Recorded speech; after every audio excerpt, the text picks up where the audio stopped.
Good morning, traders. It's Peter Thompson, senior mentor of 1 Billion Signal, sponsored by Merit Forex. It's finally Wednesday, the big day of the week.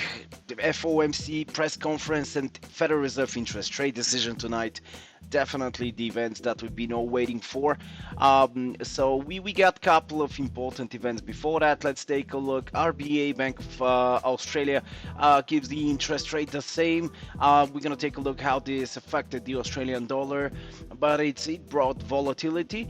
Yeah, yesterday we got employment change in New Zealand for the last quarter is getting much better. The previous was 1.0%, and for actual data for yesterday was 2%, so almost doubled since the last quarter.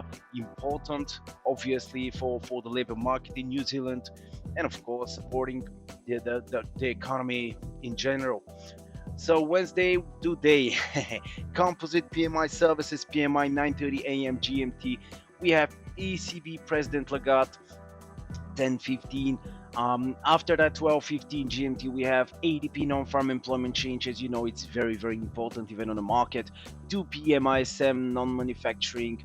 PMI crude oil inventories 30 minutes later, 2:30. 6 p.m. FOMC statement, Federal Reserve interest rate decision, 6 p.m. the same time. 7:30. 1 hour and 30 minutes later, FOMC press conference. A little bit more about this. Very important because FOMC press conference, they're going to announce finally, they're going to give us clarity about the further tapering, what they are going to do. Are they going to cut the government bond purchases or no? Everybody is talking about yes, of course. They will start cutting the government bond purchases. Let's see how much. Let's see. They are not going to touch most probably the interest rate because it's too early. Still, the unemployment rate is very high. CPI inflation, it's still very high in US. So they are in kind of trap in order to take any decisions towards the interest rates. What else we got Thursday? We have inflation report and interest rate in UK 12. Initial jobless claims 12:30 for the US. Again, another very important event for the labor market in United States. ECB President Lagarde 1 p.m. And that's for Thursday. And our lovely Friday, our first Friday of the month, non-farm payrolls, and of course an employment rate in US 12:30. This is very important event right now because we're talking about the Federal Reserve monetary policy.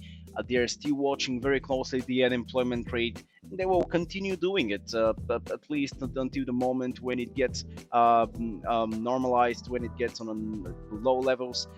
So 12:30 we have also for Canada employment change and IVPMI 2 p.m. GMT again for Canadian dollar. So let's take a look what's going on the charts, guys. Oh my God, I'm very excited. It's gonna be a crazy day. Euro US dollar in front of us. As you can see, the FOMC press conference tonight is keeping the market flat, which is absolutely normal. The institutional traders are waiting to see what is going to happen tonight. So we have the Euro US dollar on 1.1585.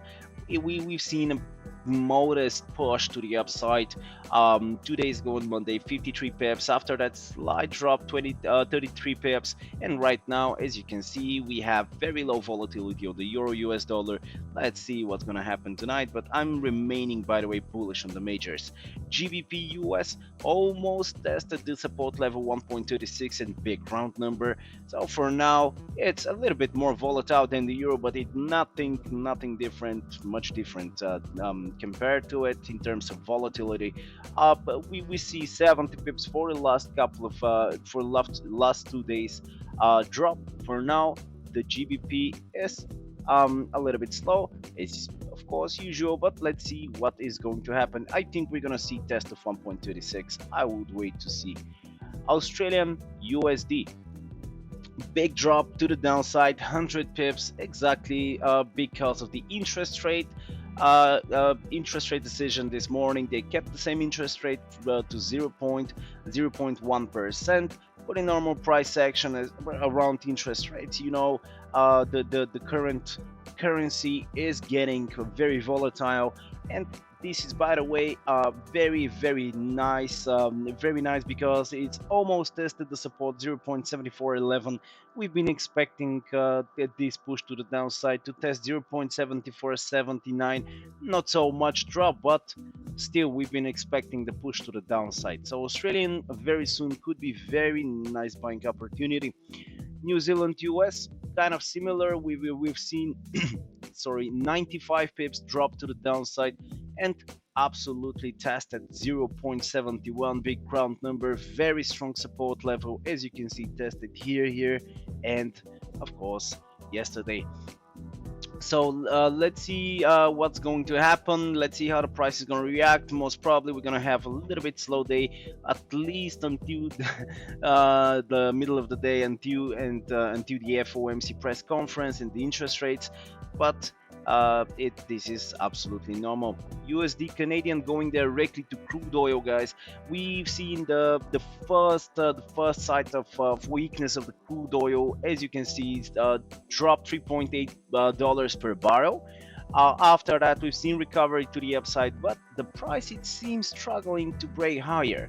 $1.8, almost $2 drop from the top of the last recovery, and definitely we can see further decline once the crude oil, guys, starts dropping. This is going to be epic. Definitely we're gonna have something similar to this drop. Anyway, $82.57 per barrel is, in my opinion, very high price of the crude oil. It doesn't mean that it cannot go even higher, but it really depends. Really depends about the crude oil, of course. Really depends on the supply and demand.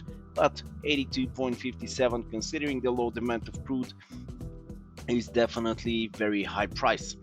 On the other side, USD Canadian is pushing lower. I'm just gonna zoom out a bit to show you, because I'm mentioning that so many times.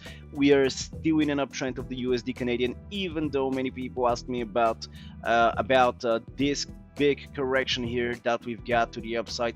No, guys, I'm remaining bearish because still the Federal Reserve is printing a lot of money on the market, pushing this money into the market. So that's what's devaluing the USD in general. So a short-term correction to the upside, pretty possible 1.2466, even a little bit further up. I'm not gonna be surprised to 1.25. Big round number, and also tested resistance here, but I'm definitely looking for huge short opportunities. USD Swiss, kind of similar, of course. 0.9136 is the current price. For now, as you can see, we're right in the middle of the support and the resistance lines, so that's why I'm not touching the USD Swiss for now. I'm just gonna wait how it's gonna react, and I'm gonna try to find better entry level to get short. USD Japanese, pretty similar, by the way, as you can see, to the crude oil. We've seen the crude oil very big push and struggling to break higher, with eventual drop of the USD Japan, pretty possible, and definitely is gonna be very big drop if it decides to drop down, exactly because of this push to the upside. So thank you very much for watching, guys. Really hope you enjoyed this video. Subscribe and share us on the social medias. This is how you're supporting our YouTube channel. Thank you very much, appreciate it in advance, of course. If you want to reach me, you know how to do so. Have a very profitable week and expect my new video on Monday. Bye bye.